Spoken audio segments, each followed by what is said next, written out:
Halo, perkenalkan nama saya Christina Tokotorop, saya dari kelas Sastra Indonesia B 2018. Oke, kali ini kita akan membahas tentang Saur Matua dan kematian dalam adat Batak Toba. Baik, yang pertama kita bahas itu yaitu tentang kematian di adat Batak.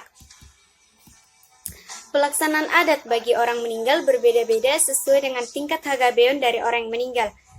Nah, hagabeon merupakan kehormatan karena lengkapnya keturunan. Saur Matua disebut juga dengan acara sampai tua atau sahat matua.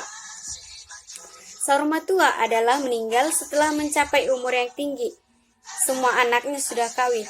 Di beberapa daerah, tidak cukup hanya menjadi tua dan semua anaknya sudah menikah, tetapi semua anaknya sudah berketurunan. Itu berarti ia sudah memiliki cucu dari semua anak-anaknya. Anak-anaknya yang sudah menikah juga sudah melakukan adat yang penuh atau mengadati. Jadi, tidak sembarangan untuk masuk ke dalam Saur Matua. Setelah acara Maria Raja, saat meminta nasihat dan petunjuk-petunjuk dari seluruh pihak keluarga, maka esok harinya akan melakukan adat dan mompo, yaitu orang meninggal akan dimasukkan ke rumah yang tidak dibuat oleh tangannya, atau jabu-jabu naso pinaturen di tangannya.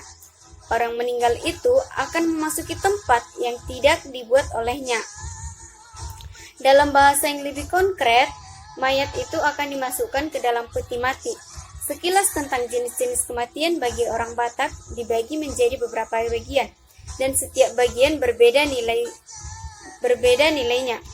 Dalam Batak, orang mati bukan hanya jenazah yang siap untuk dikuburkan, tetapi jauh dari situ, kematian orang Batak mempunyai makna, melibatkan sistem kekerabatan dan harapan bagi keluarga yang ditinggalkan.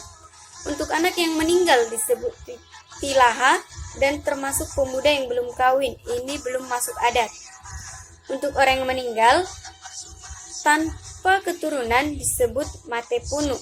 Untuk orang yang meninggal dunia pada saat tanggung jawabnya masih banyak, misalnya anak-anaknya belum kawin, disebut dengan mati mangkar.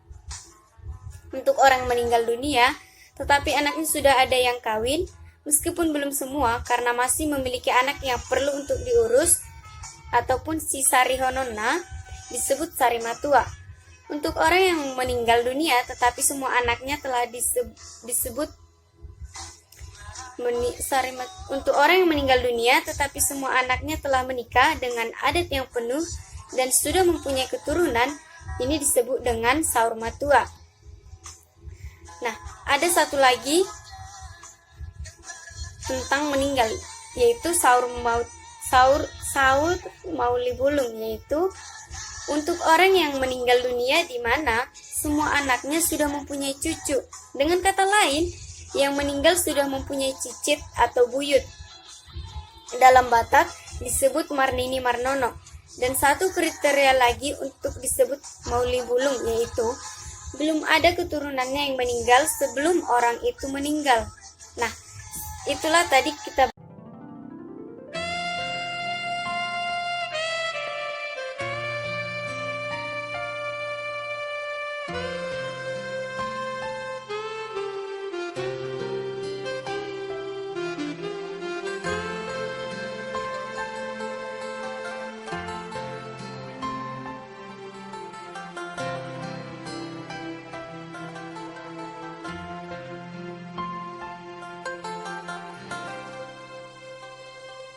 Marsi